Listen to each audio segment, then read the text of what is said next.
तो बच्चों कैसे हैं आप सब। बहुत बहुत स्वागत है आपका आज की इस वीडियो में। आज की इस वीडियो में हम देखने वाले हैं बच्चों इंग्लिश कोर का एक इम्पॉर्टेंट पेपर। आपको तो पता ही होगा बच्चों, आपका 13 मई, जी हाँ बच्चों, 13 मई 2022 को आपका इंग्लिश जो सब्जेक्ट है इसका आपका बोर्ड एग्जाम होने वाला है, टर्म 2 का एग्जाम होने वाला है। तो उसके लिए बहुत ज़्यादा इम्पॉर्टेंट ये पेपर हो जाता है। इसको आप एक सैंपल पेपर कंसीडर कर सकते हैं या एक प्रैक्टिस पेपर भी समझ सकते हैं। इससे पहले जिन बच्चों को नहीं पता है, मैंने ऑलरेडी 6 आपका सैंपल पेपर या प्रैक्टिस पेपर जो भी कह लीजिए वो करवा रखा है। अगर आपने नहीं देखा है तो इस वीडियो को पूरा देखने के बाद आप उस वीडियोस को भी देखिएगा, आपको बहुत ज़्यादा मदद मिलेगा 13 मई 2022 को जो आपका पेपर होने वाला है उसके अंदर। ये हमारा प्रैक्टिस पेपर नंबर 7 होने वाला है, ठीक है। और बहुत ज़्यादा इंटरेस्टिंग और इम्पोर्टेंट होने वाला है आपका पेपर के लिए। तो पूरा वीडियो को जरूर देखिएगा। वीडियो पसंद आता है तो वीडियो को लाइक कीजिए। आप जितना ज़्यादा वीडियो को लाइक करते हैं उतना हमारा मोटिवेशन बढ़ता है और वीडियोस को बनाने के लिए। तो ठोकिए लाइक, ठीक है। यहाँ पर आप देख सकते हैं जो आपका सब्जेक्ट है वो है इंग्लिश कोर, ठीक है। और कई बच्चे मुझसे ये पूछते रहते हैं कि सर ये जो इंग्लिश का हमारा इंग्लिश सब्जेक्ट का हमारा ये जो आप पेपर करवा रहे हैं तो इसका कोड क्या है। तो मैं आपको स्टार्टिंग में ही क्लियर कर देता हूँ। कई सारी वीडियोस में बताया भी है मैंने कि ये जो इंग्लिश कोर का आपका पेपर होने वाला है इसका कोड होगा आपका 301। हर सब्जेक्ट का अपना एक यूनिक कोड होता है बोर्ड एग्जाम जो देने जाते हैं उसके लिए, ठीक है। तो इंग्लिश कोर का जो आपका प्रश्न पत्र का कोड होगा या कह लीजिए सब्जेक्ट का जो कोड होने वाला है ये 301 यानी 301 होने वाला है, ठीक है। तो इसी 301 का ये एक पेपर है। तो यहाँ पर आप देखिए इंग्लिश कोर है आपका, ये जो पेपर होगा ये 2 घंटे का होगा, ठीक है। और अधिकतम अंक रखे गए हैं 40, यानी कि 40 नंबर का आपका पेपर होगा। जो बोर्ड का पेपर आएगा वो कुछ इसी तरह से आपका बोर्ड का पेपर आएगा। यहाँ पर आपका सीरीज लिखा हुआ होगा, ये सेट 3 है। जो आपका बोर्ड का पेपर आएगा या तो सेट 1 आएगा, 2, 3 या फिर 4। इन चारों सेट में से कोई एक सेट आएगा आपका। बेसिकली हमने ये चारों सेट करवा दिया है, दोबारा से हमने सेट 1 करवाया, सेट 2 करवाया और अब हम देख रहे हैं सेट 3। टोटल हम जो है ये मिला करके 7 पेपर आपका ये अगर आप कर लेते हैं तो हमारा हो चुका है कंप्लीट, ठीक है। आज जब ये हो जाएगा तो और इसके बाद भी आपको 3 पेपर और दूंगा। टोटल हम लोग बोर्ड से पहले 10 आपको प्रैक्टिस पेपर कह लीजिए या सैंपल पेपर कह लीजिए वो प्रोवाइड करवा देंगे। तो वीडियो लाइक जरूर कीजिएगा। तो सीरीज इस तरह से होगा, ये सेट 3 है आपका। यहाँ पर आप देख ही सकते हैं, यहाँ पर कोड नंबर लिखा हुआ रहेगा आपका जो पेपर आएगा। रोल नंबर के लिए इस तरह से सेक्शन दिया हुआ रहेगा और यहाँ पर कुछ बातें लिखी हुई रहेंगी, आप यहाँ पर देख ही सकते हैं। नीचे चलते हैं तो कुछ बेसिक सी जानकारी दी रहेगी, जैसे कि ये जो पेपर है इसके अंदर 14 प्रिंटेड पेजेस देखने को मिलेंगे। जो ये मैं अभी आपको सैंपल पेपर या प्रैक्टिस पेपर करवा रहा हूँ इसके अंदर जो बोर्ड का पेपर आएगा उसके अंदर जितने प्रिंट पेज है, ध्यान रखिएगा ये हर वीडियो में आपको बताता हूँ जितने प्रिंट पेज है, ठीक है। जैसे कि मैं आपको दोबारा एक बार अच्छे से समझा देता हूँ ये चीज। जैसे कि मान लीजिए ये आपका पेपर है, ठीक है। तो इस तरह से इसमें लिखा हुआ है यानी कि प्रिंट है, ठीक है। और पेपर के अंदर 1-2 पेज आपका खाली भी होता है, ठीक है। ये इसको ब्लैंक जिसको आप कहते हैं, तो ये खाली होगा। तो यहाँ पर बात कर रहा है कि 14 प्रिंटेड पेजेस, यानी कि ये जो छपे हुए पेज है ना आपका 14 है। टोटल कितना है? 14 पेज है, खाली पेज को छोड़ करके। तो ये आपको चेक कर लेना है अपने पेपर के अंदर। तो एक बात ये बता दी आपको। उसके बाद बोल रहा है, यहाँ पर थोड़ा नीचे आते हैं तो बोल रहा है कि 6 क्वेश्चंस आपसे पूछे जाएंगे इस पेपर के अंदर। और ये जो पेपर होगा इसके अंदर 15 मिनट का टाइम अलाउ किया जाएगा। आपको पेपर को पढ़ना है, 10:15 पे आपको पेपर मिल जाएगा और 10:30 तक का आपको यानी कि 15 मिनट का टाइम अलाउ किया जाएगा इस पेपर को पढ़ने के लिए। ये टाइम होगा, इस टाइम पे आप सिर्फ पढ़ सकते हैं, लिखना नहीं है। इसके बाद ही 10:30 के बाद ही लिखना है आपको, ठीक है। नीचे चले तो जनरल इंस्ट्रक्शंस देख लीजिए। बहुत बेसिक सा जनरल इंस्ट्रक्शंस कह रहा है कि ये जो पेपर है आपका 3 सेक्शंस के अंदर बटा हुआ होगा। पहला सेक्शन होगा रीडिंग का सेक्शन, दूसरा होगा आपका राइटिंग का सेक्शन, तीसरा होगा लिटरेचर का सेक्शन, ठीक है। रीडिंग वाले में पैसेज आएगा, राइटिंग वाले में ग्रामर से क्वेश्चंस पूछे जाएंगे आपके, ठीक है। और लिटरेचर वाला यानी कि बुक वाला जो होता है हमारा उससे क्वेश्चंस आपसे पूछे जाएंगे। उसके बाद थर्ड नंबर पे बोल रहा है कि जो भी क्वेश्चंस आपके पूछे गए हैं, 6 क्वेश्चंस इंग्लिश कोर का ये जो पेपर है हमारा इसके अंदर, उसके अलग अलग पार्ट्स के अंदर स्पेसिफिक इंस्ट्रक्शंस दिए हुए हैं क्वेश्चंस को करने के लिए। तो उनको पढ़ने के बाद ही आपको क्वेश्चंस को करना है, ठीक है। तो चलिए हम लोग सेक्शन ए की तरफ बढ़ चलते हैं। तो सेक्शन ए जो है हमारा वो रीडिंग वाला सेक्शन है और इस सेक्शन के अंदर टोटल 2 क्वेश्चन होंगे, दोनों पैसेज वाले होंगे। दोनों क्वेश्चंस को मिला दिया जाए तो 14 नंबर के क्वेश्चंस आपसे इस सेक्शन के अंदर पूछे जाएंगे। तो सेक्शन ए का पहला क्वेश्चन है कि read the following passage carefully and answer the questions that follow. ठीक है, यहाँ पर आपको एक पैसेज दे रखा है, आप यहाँ पर देख सकते हैं। ये जो पैसेज है बेसिकली आपका अर्थ के ऊपर है, ठीक है, यानी कि जो आपकी धरती है उसके ऊपर है, और उसमें जो प्लास्टिक यूज हो रहा है, हम लोग जो कर रहे हैं उससे क्या हानियां हो रही हैं ग्लोबली, यानी कि पूरी दुनिया में अगर देखा जाए तो उसके ऊपर है। तो थोड़ा सा देखते हैं इसको कि all of earth oceans shares one thing is in common, plastic pollution. यानी कि पृथ्वी के सभी महासागरों में एक बात जो है वो समान है, ठीक है, कि प्लास्टिक जो है ना प्रदूषण है, प्लास्टिक एक प्रदूषण का कारण है। ठीक है, इसी तरह से यहाँ पर और भी बहुत सारी बातें बता रखी है, जैसे कि यहाँ पर बताया हुआ है कि प्लास्टिक जो है एक प्रदूषण का कारण है। फेंके गए प्लास्टिक बैग, कप और बोतल समुद्र में अपना रास्ता बनाते हैं। आज ऐसा लगता है कि समुद्र का कोई भी हिस्सा प्लास्टिक के कचरे से सुरक्षित नहीं है। आप कभी अगर बीच पे गए होंगे तो आप देखेंगे कि बीच के किनारे भी जो लहर होते हैं ना, समुद्र की लहरें होती हैं, उनसे प्लास्टिक बह बह के आ रहा होता है। ठीक है, तो वो किसके द्वारा फैलाया गया है? हमारे ही द्वारा फैलाया गया है। समुद्र का कोई भी ऐसा कोना नहीं है जहां पर प्लास्टिक आपको देखने को ना मिलेगा, खास करके प्लास्टिक की बोतल्स। ठीक है, तो ये सारी चीजें हैं। हाल ही के वर्षों में समुद्र के जो वैज्ञानिक है, ठीक है, उन्होंने प्राचीन समुद्री वातावरण की जो है सो की खोज की है, और उन्होंने पाया है कि पहले के टाइम पे इतना प्लास्टिक नहीं था, लेकिन आज के टाइम पे इतना प्लास्टिक वगैरह है। तो ये ग्लोबल समस्या है, ठीक है, यानी कि वैश्विक स्तर की चिंता की बात है। हमें क्या करना चाहिए? प्लास्टिक के बिना रहने की कोशिश करनी चाहिए। ठीक है, इस तरह से चीजें यहाँ पर पैराग्राफ के अंदर दी हुई है। तो देखिए पैराग्राफ से रिलेटेड आपका क्वेश्चन किस तरह से पूछा जाता है। तो हम लोग नीचे चलते हैं। पैराग्राफ को पूरा पढ़ने की आवश्यकता नहीं है, क्योंकि पूरा अगर मैं पढ़ूंगा और पूरा समझाऊंगा तो बहुत लेंथी वीडियो बन जाएगा, और पैराग्राफ हमारा वैसे भी बोर्ड के अंदर अलग आने वाला है। तो मैं जस्ट प्रैक्टिस के लिए 2-3 क्वेश्चन करवा देता हूँ आपको। जैसे कि पहले क्वेश्चन में आपका यहाँ इंस्ट्रक्शन दे दिया कि based on your understanding of the passage answer any 8 questions from the 9 given below। यानी कि यहाँ पर आपको एक चीज ध्यान रखना है कि आपको 8 प्रश्नों को उत्तर देने हैं। यहाँ पर आपको टोटल 9 क्वेश्चन यहाँ पर पूछे गए हैं। एक क्वेश्चन 1 नंबर का होगा, अगर आप 8 क्वेश्चन करते हैं तो आपको 8 मार्क्स मिल जाएंगे, अगर सही होता है तो। ठीक है, नीचे चलते हैं। देखिए पहला क्वेश्चन क्या पूछा गया आपसे, यहाँ पर ध्यान से देखिए। पहला क्वेश्चन पूछ रहा है कि percentage of ocean plastic that और ओरिजिनेट्स फ्रॉम लैंड इज, यानी कि भूमि से उत्पन्न होने वाले समुद्री प्लास्टिक का प्रतिशत जो है सो कि कितना है, ये कह सकते हैं। तो देखिए अगर आप पैराग्राफ पढ़ेंगे तो इसके अंदर आपको इसका आंसर मिल जाएगा। ऐसे जब परसेंटेज वगैरह इस तरह से क्वेश्चन पूछता है तो काफी आसान होता है। जैसे कि यहाँ देख सकते हैं 80%, यहाँ पर इस तरह से आंसर है आपका। और भी ऊपर चले तो यहाँ पर आप पढ़ सकते हैं। ठीक है, तो इसका जो आंसर होगा आपका वो होगा 80%। ठीक है, इससे ज्यादा ही है बेसिकली, लेकिन 80% एक रफ आइडिया यहाँ पर लिख देंगे पैराग्राफ के अकॉर्डिंग।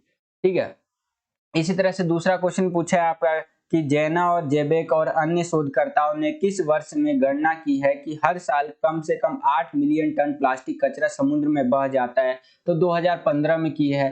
ठीक है, तो इसी तरह से आपसे क्वेश्चंस एक एक नंबर के पूछा जाएगा। ऐसे भी क्वेश्चन आएंगे कि रिप्लेस कीजिए इस वर्ड को, आपका इस पैराग्राफ में दे रखा है पैराग्राफ नंबर 2 या पैराग्राफ नंबर 3। ठीक है, इस तरह से आपसे क्वेश्चंस पूछे जाएंगे। ठीक है, एक दो क्वेश्चन और देख लेते हैं हम लोग। 7वां क्वेश्चन देखते हैं, what is the role of plastic in the pollution of the earth. तो यानी कहने का मतलब ये है, इस क्वेश्चन में पूछ रहा है कि जो आपका पृथ्वी के प्रदूषण में प्लास्टिक की क्या भूमिका है। तो बहुत इंपॉर्टेंट या कह लीजिए जरूरी या इंपॉर्टेंट भूमिका है, महत्वपूर्ण भूमिका आप इसको लिख सकते हैं। एक नंबर में इतना ही लिखना है आपको।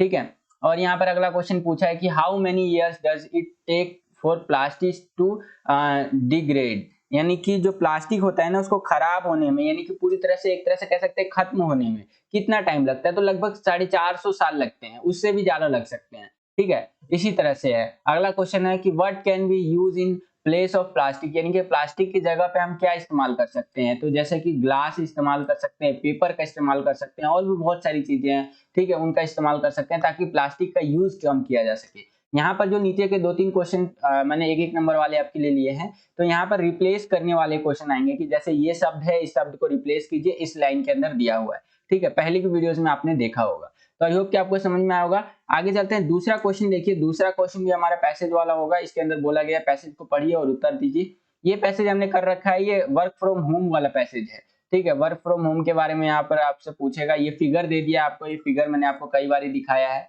ठीक है। और इस फिगर के अकॉर्डिंग देखिए क्वेश्चन आपसे पूछेगा। तो इस वाले क्वेश्चन के अंदर आपको जो इंस्ट्रक्शंस दिया है कि कैसे क्वेश्चन को अटेम्प्ट करना है उसको समझिए। यहाँ पर बोल रहा है कि based on your understanding of the passage answer any 6 out of the 7 questions given below. यानी कि यहाँ पर आपका जो भी अंडरस्टैंडिंग है पैसेज को पढ़ने के बाद आप जो भी समझ पाते हैं, तो उसके अनुसार आपको 6 क्वेश्चनों के उत्तर देने हैं। 6 जो क्वेश्चंस पूछे गए हैं उसके आंसर देने हैं 7 क्वेश्चंस में से, 7 में से 6 करना है आपको। एक क्वेश्चन 1 मार्क्स कैरी करता है, टोटल 6 अगर आपका सही होगा तो 6 मार्क्स आपके आ जाएंगे, ठीक है। तो देखिए दूसरे का पहला क्या है, यहाँ पर क्वेश्चन पूछ रहा है कि what does the researchers mean by saying the millennials are fundamentally divided, ठीक है। यानी कि शोधकर्ताओं का यह कहने का क्या अर्थ है कि जो है सो कि एक मिनट, हाँ, सहस्त्राब्दी मौलिक रूप से विभाजित है, ठीक है। ये सहस्त्राब्दी है वो मिलेनियल्स है, ठीक है, इस तरह से है। तो आंसर ये है millennials have a split opinion regarding work from home in view of shortcoming and parts it offer. यानी कि जो मिलेनियल्स है उसकी वर्क फ्रॉम होम के बारे में कमियों और इसके द्वारा किए जाने वाले लाभों को देखते हुए एक विभाजित यानी अलग राय है, ठीक है। तो इस तरह से आप कह सकते हैं। उसके बाद है अगला कि सेकंड क्वेश्चन की comment a possible reason for the second most common complain about work from home as stated in the सर्वे।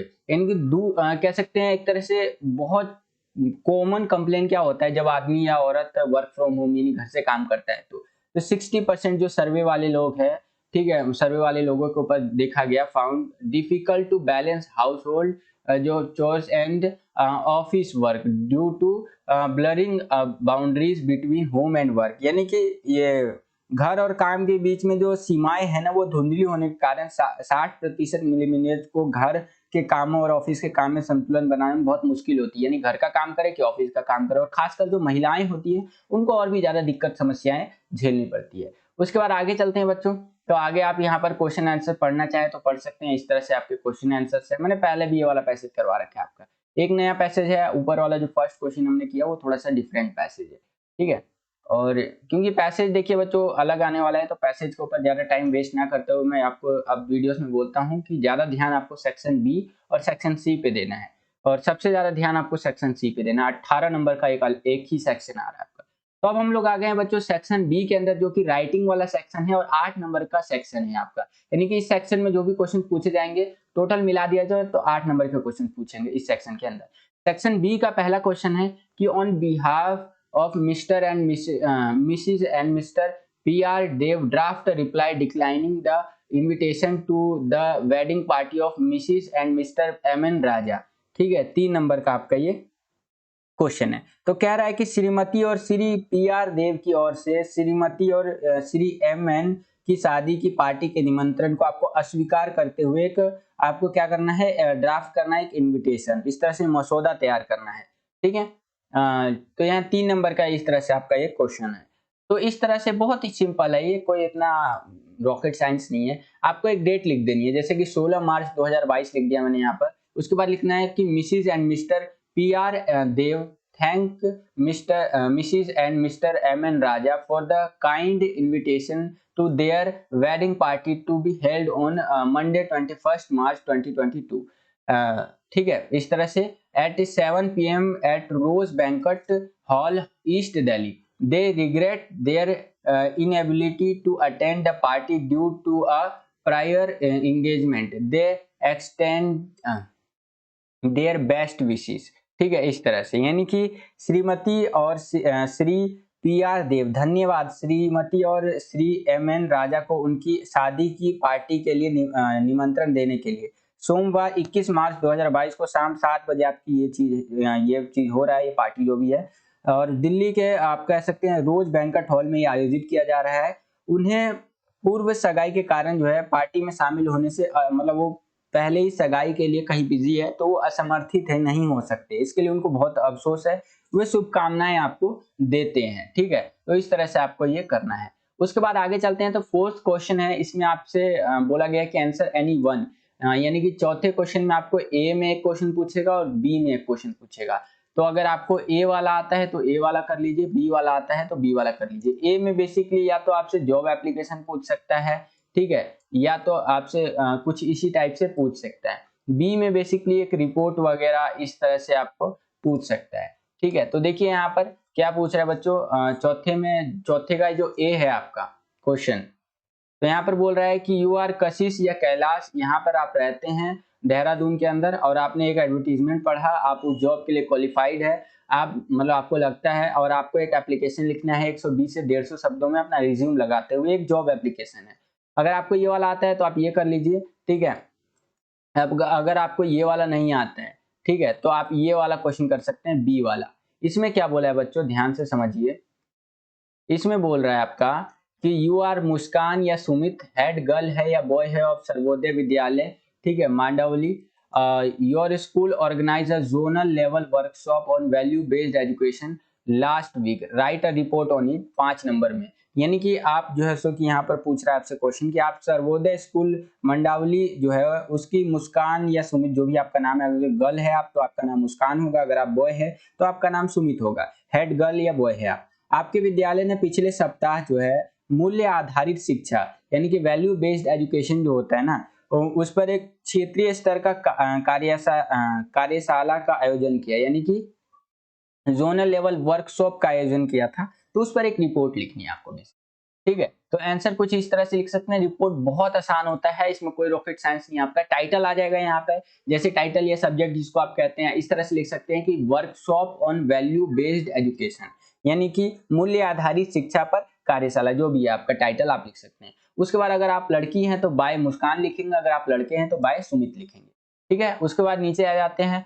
तो यहाँ पर डेट डाल देंगे, जो भी डेट रहेगा आपका। उसके बाद आप शुरू कर दीजिए अपना रिपोर्ट। अब workshop on value based education was organised by Sarvodaya school, ठीक है, Mandawali, on 28 January 2022 from 8 AM to 11 AM in the school hall. The school was decorated with posters, flag and charts, ठीक है। तो इस तरह से जितना अच्छा अच्छा आप लिख सकते हैं उतना अच्छा अच्छा लिखिए, और याद रखिएगा आपको जो शब्द सीमा है वही 120 से 150 शब्दों का शब्द सीमा रहता है, तो इसको ध्यान में रखिएगा। वही है, इस तरह से अगर इसको हिंदी में समझने का प्रयास करें तो इस तरह से समझ सकते हैं कि सर्वोदय विद्यालय मंडावली जो है उसके द्वारा 28 जनवरी 2022 को प्रातः काल 8 बजे से लेकर 11 बजे तक विद्यालय भवन में मूल्य आधारित शिक्षा पर जो है सो कि इस तरह से वर्कशॉप ऑर्गेनाइज किया गया था, आयोजित किया गया था। स्कूल को बहुत ज्यादा एक सजाया गया था, पोस्टर के द्वारा, झंडों से सजाया गया था, चार्ट वार्ट से सजाया गया था, ठीक है। उसके बाद आप लिख सकते हैं कि 200 student of class 11th and 12th and there teachers took part in it, ठीक है, यानी कि इसमें कक्षा 11वीं और 12वीं के 200 विद्यार्थी और उनके शिक्षकों ने भाग लिया था, ठीक है। तो इस तरह से आप यहाँ पर लिख सकते हैं एक रिपोर्ट, तो आप यहाँ पर देख भी सकते हैं, ठीक है। तो मैंने कई सारे आपको रिपोर्ट करवा रखे हैं ऑलरेडी। तो इस तरह से हमारा ये चीज कंप्लीट होता है। अगर पूरा अच्छे से लिखते हैं तो आपको 5 नंबर मिल जाएंगे, ठीक है। तो आपका ये क्वेश्चन हमारा कंप्लीट हो गया, यानी कि सेक्शन भी कंप्लीट हो गया। अब हम लोग आ गए हैं बच्चों सेक्शन सी के अंदर, जो कि आपका बहुत इंपॉर्टेंट सेक्शन है, मैं बहुत बार बोल चुका हूं आपको, जो कि लिटरेचर वाला सेक्शन है। एक अकेला सेक्शन 18 मार्क्स कैरी करता है। टोटल आपका पेपर आ रहा है 40 नंबर का, और ये सेक्शन आपने पूरा कर दिया ना तो 18 नंबर, ऑलमोस्ट 50%, मान लीजिए 2 नंबर कम, ऑलमोस्ट लगभग लगभग 50% का तो एक अकेला ये सेक्शन सी आ रहा है आपका। यानी कि अगर आपने सेक्शन सी और सेक्शन बी को ही अच्छे से प्रिपेयर कर लिया ना, तो ही आपके अच्छे मार्क्स आ जाएंगे, ठीक है। तो क्या होंगे, आपके अच्छे मार्क्स आ जाएंगे। तो मैं बार बार ही बोल रहा हूँ, पैसेज तो उतना ज्यादा आपको दिमाग खराब करने की जरूरत नहीं है। अगर आप एक अच्छे स्टूडेंट है, आपको इंग्लिश अच्छे से आती है, ठीक है, तो आपके लिए तो बहुत बढ़िया बात है, आप और प्रैक्टिस करिएगा और अच्छा है। लेकिन आप अगर एक कमजोर स्टूडेंट है, आपको इंग्लिश उतने अच्छे से नहीं आती है, तो आपको ज्यादा ध्यान देने की जरूरत है सेक्शन सी और उसके बाद सेक्शन बी पे। सेक्शन ए पे सबसे लास्ट में ध्यान देने की जरूरत है। तो ये जो सेक्शन है हमारा लिटरेचर, यानी बुक से क्वेश्चन पूछे जाएंगे इसके अंदर, 18 नंबर का हमारा ये सेक्शन है। तो सेक्शन सी का पहला क्वेश्चन है, पांचवा क्वेश्चन। इसके अंदर बोला गया है कि अटेम्प्ट करना है आपको कोई 5 क्वेश्चंस, यहाँ पर 6 क्वेश्चन में से टोटल 6 क्वेश्चन दिए गए हैं, उसमें से आपको 5 क्वेश्चन अटेम्प्ट करना है। एक क्वेश्चन 2 नंबर का होगा और 40 शब्दों में एक क्वेश्चन को अटेम्प्ट करना है, ठीक है।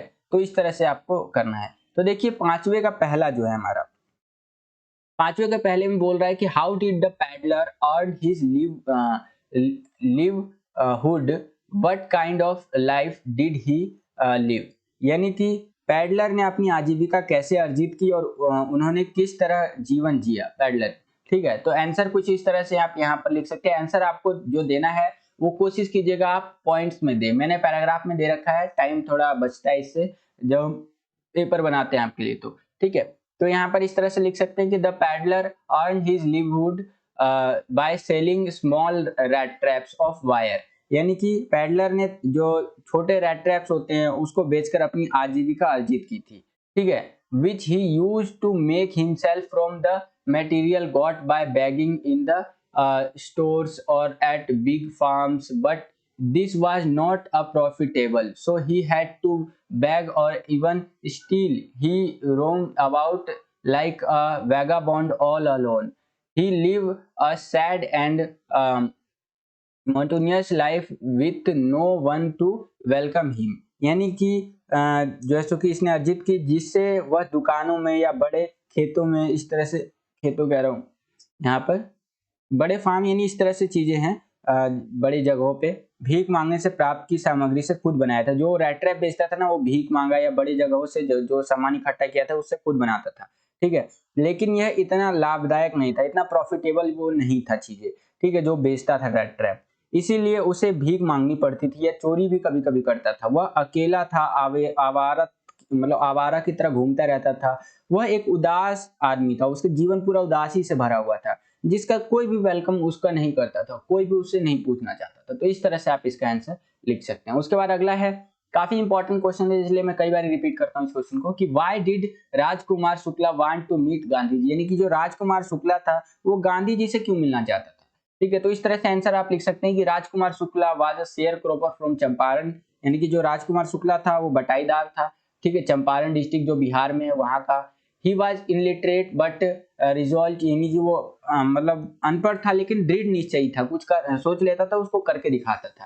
ठीक है, he had come to the Congress session to complain about the injustice of landlord system in Bihar, यानी कि वो कांग्रेस बिहार में जो जमींदारी व्यवस्था थी, ठीक है, उसके अन्याय की शिकायत करने के लिए कांग्रेस के अधिवेशन में आया था वो।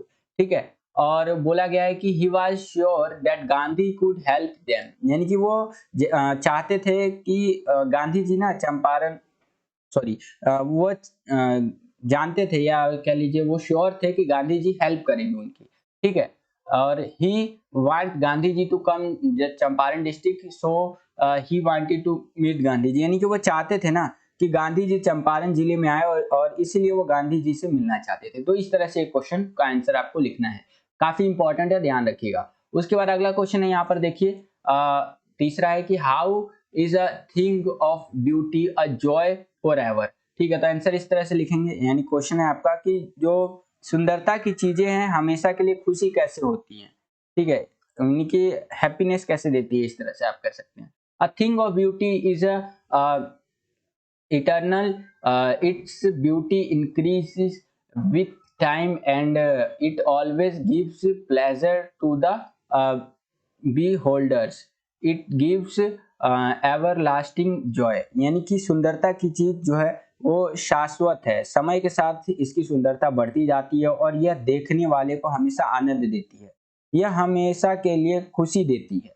ठीक है, तो इस तरह से आप लिख सकते हैं, थोड़ा और बढ़ा चढ़ा के इसको आपको लिखना है। उसके बाद अगला क्वेश्चन है कि how does it's loneliness sorry love lines increase with Joy. ठीक है, यानी कि आनंद से उसकी सुंदरता कैसे बढ़ती है। ठीक है, तो beauty can create joy in the soul that will last for ever, its power to heal and give you happiness and will keep increasing, यानी कि सुंदरता जो है ना वो आत्मा में खुशी पैदा कर देती है, हमारी सोल जो होती है ना आत्मा, उसके अंदर खुशी पैदा कर देती है जो हमारे लिए कह सकते हैं रहेगी खुशी, और एक तरह से सुख देती है ये, और शक्ति को और बढ़ाती हैं। तो इस तरह से आप लिख सकते हैं इसका आंसर। उसके बाद आगे चले तो अगला क्वेश्चन है, पांचवा क्वेश्चन, कि was Roger Skunk's mother justified in forcing him to retain his original smell, यानी कि क्या रोजर स्कंक की मां ने उसे अपनी जो उसकी मूल गंध थी, यानी कि उसका जो प्राइमरी कह सकते हैं स्मेल था वो बनाए रखने के लिए मजबूर किया था उसकी मां ने, रोजर स्कंक की मां ने। तो यह आंसर इस तरह से आप यहाँ पर लिख सकते हैं कि up to some extent I agree with the point of view of mother but not with the way she opt for she want her child to retain his unique identity but she resented the rose smell very strangely। ठीक है, इस तरह से answer लिखेंगे आप। And rather it should be not forced, the child should be taken in confidence before being convenient and should be made aware of the pros and cons। यानी कि कुछ हद तक मैं राजी हूं इसमें, लेकिन माँ के दृष्टिकोण से सहमत हूं कुछ हद तक, लेकिन उसके द्वारा चुने गए तरीके से नहीं। ठीक है ना, वह चाहती थी कि उसका बच्चा अपनी विशिष्ट पहचान बनाए रखे, यानी कि जो यूनिक आइडेंटिटी है ना वो बनी रहे उसकी। ठीक है, रोजर स्कंक की, लेकिन उसने गुलाब की महक का बहुत कड़ा विरोध किया। ठीक है, बल्कि जबरदस्ती नहीं करनी चाहिए, आवश्यक होने से पहले बच्चे को विश्वास में लिया जाना चाहिए और पक्ष और विपक्ष से अवगत कराया जाना चाहिए। ठीक है, तो इस तरह से इनके फायदे और नुकसान से अवगत कराना चाहिए। तो इस तरह से आंसर आप लिख सकते हैं। अगला क्वेश्चन काफी इजी है, लेकिन पूछ सकते हैं आपसे कि हु इज जो एंड कह सकते हैं हाउ डिड जो बिहेव इन रियलिटी फेज। यानी कि जो है ना वो कौन है, वो एक लड़की थी, आपको पता है। ठीक है, और रियलिटी फेज जो होता है ना उसमें जो का व्यवहार कैसा था, तो ये आपसे पूछा है यहाँ पर बच्चों। ठीक है, तो यहाँ पर कुछ इस तरह से आप लिख सकते हैं बच्चों कि जो is Jack's 4 year old daughter, यानी कि जो थी ना वो 4 साल की बेटी थी जैक की, और she is not a patient जो है कि listener, she does not take things for granted and tries to see things in her own way। यानी कि वो जो जैक की 4 साल की बेटी है और वो धैर्यवान श्रोता नहीं है, कि यानी कि वो धैर्य नहीं है उसके पास, सुनने की ज्यादा वो नहीं है। ठीक है, वह चीजों को हल्के में नहीं लेती है और चीजों को अपने तरीके से देखने की कोशिश करती है। तो इस तरह से आप लिख सकते हैं, थोड़ा और बढ़ा चढ़ा के लिखेंगे 2 नंबर में। ठीक है, आगे चलते हैं, अगला क्वेश्चन देखेंगे। अगला क्वेश्चन हम लोग आ गए हैं छठे क्वेश्चन पे, जिसमें बोला गया है कि कोई 2 क्वेश्चन का आंसर देना है, answer any 2 of the following. ठीक है, आपको 3 क्वेश्चंस पूछे गए हैं, 3 में से 2 करना है और 120 से 150 शब्दों में करना है। एक क्वेश्चन अगर आप करेंगे तो उसके लिए आपको 4 नंबर मिलेगा टोटल। अगर आप 2 क्वेश्चंस कर लेते हैं तो आपको 8 नंबर मिलेगा, अच्छे से अगर पूरा सही अटेम्प्ट करते हैं तो।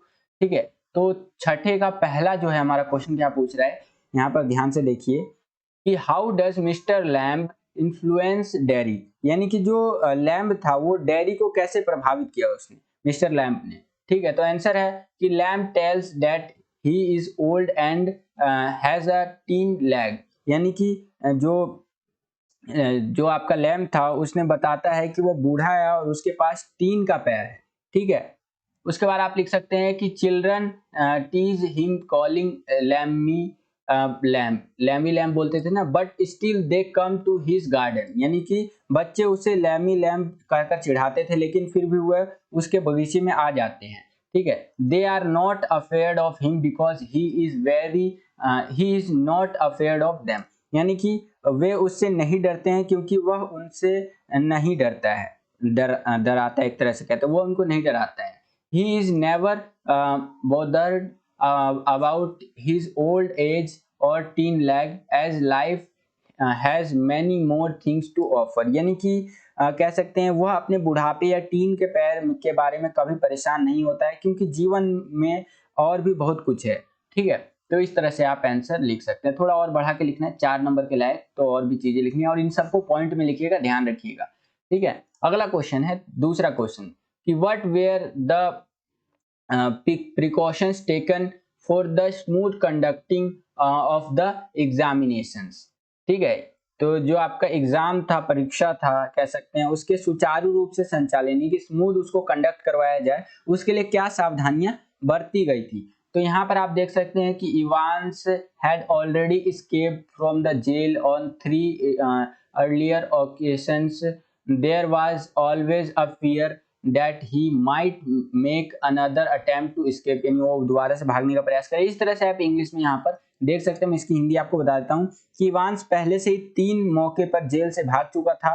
हमेशा एक डर था कि वह भागने का एक और प्रयास कर सकता है, इसलिए हर संभव सावधानी बरती गई।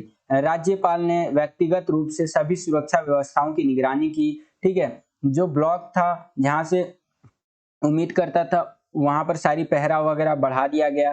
ठीक है, रिफ्रिजरेशन ब्लॉक के अंदर पहरा वगैरह बढ़ा दिया गया। उसके बाद अगर नीचे चले तो कुछ आंसर इस तरह से और लिखेंगे आप, ये सारा यहाँ पर आप देख सकते हैं। ठीक है, इसका हिंदी में आपको बता देता हूँ बच्चों।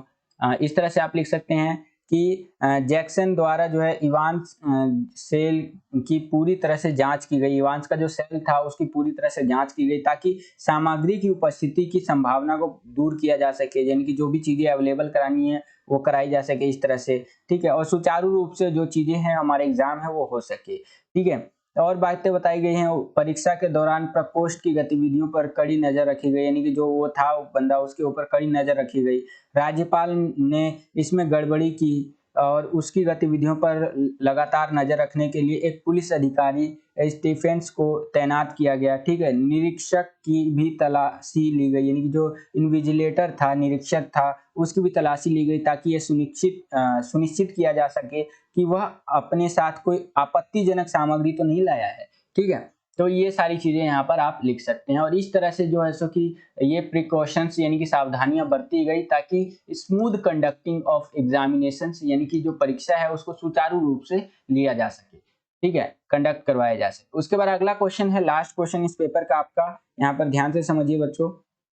तीसरा question, describe how the story the rat trap shows that basic human goodness can be brought out by understanding and love। यानी कि वर्णन करना है आपको, कहानी द रैट ट्रैप कैसे दिखाती है कि बुनियादी मानवीय अच्छाइयों को समझ और प्रेम से सामने लाया जा सकता है। जो आदमी की अच्छाइयां हैं ना उनको समझ से, प्रेम से वो अच्छा बाहर लाया जा सकता है, चाहे वो कितना ही खतरनाक आदमी क्यों ना हो। तो इस तरह से आंसर आप लिखेंगे, the story the rat trap highlights the fact that compassion and concern can awaken the essential goodness in a man।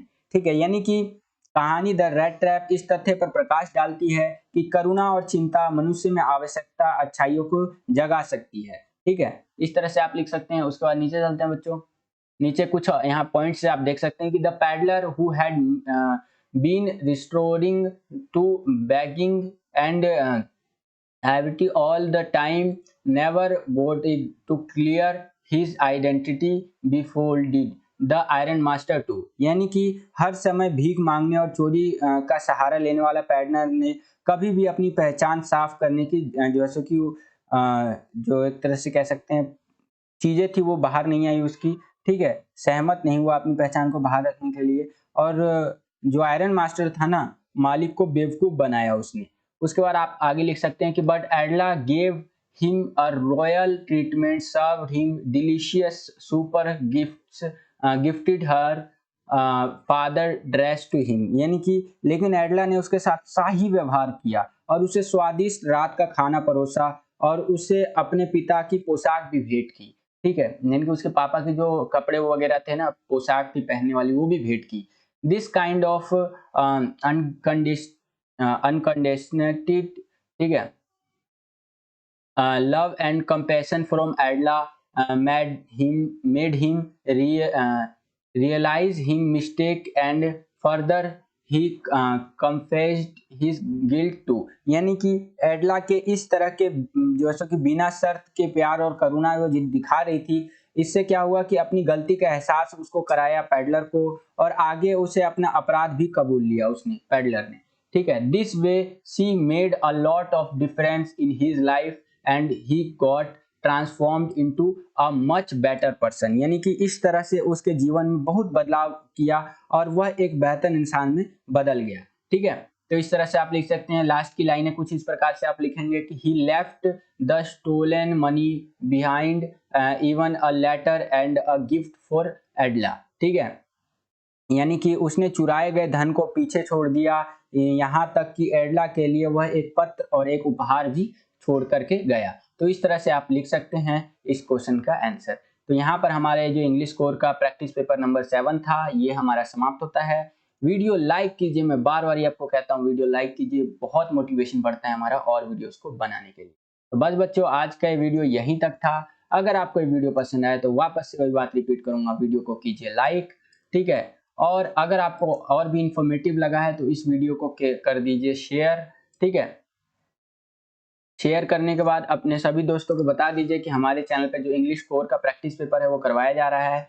और मैं एक बात और ऐड कर दूं, जो तो 13 मई, ठीक है, 13 मई 2022 का जो पेपर होने वाला है उसके लिए बहुत ज़्यादा इम्पोर्टेंट है आपका, ठीक है। और कई सारे बच्चे कमेंट करते रहते हैं कि सर जियोग्राफी का करवा दीजिए, पॉलिटिकल का करवा दीजिए, ठीक है। तो आप इंतजार कीजिए, आपको पता होगा हमने हिंदी में 13 प्रैक्टिस पेपर करवाए हैं और इंग्लिश में आपको 10 करवा देंगे, इतना हम आपको कह के चल रहे हैं।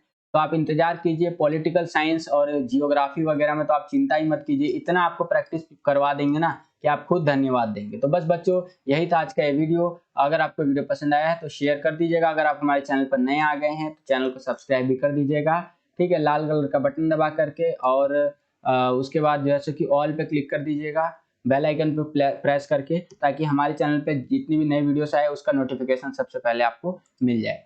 तो जय हिंद, वंदे मातरम। मिलता हूँ आपसे अगली वीडियो में।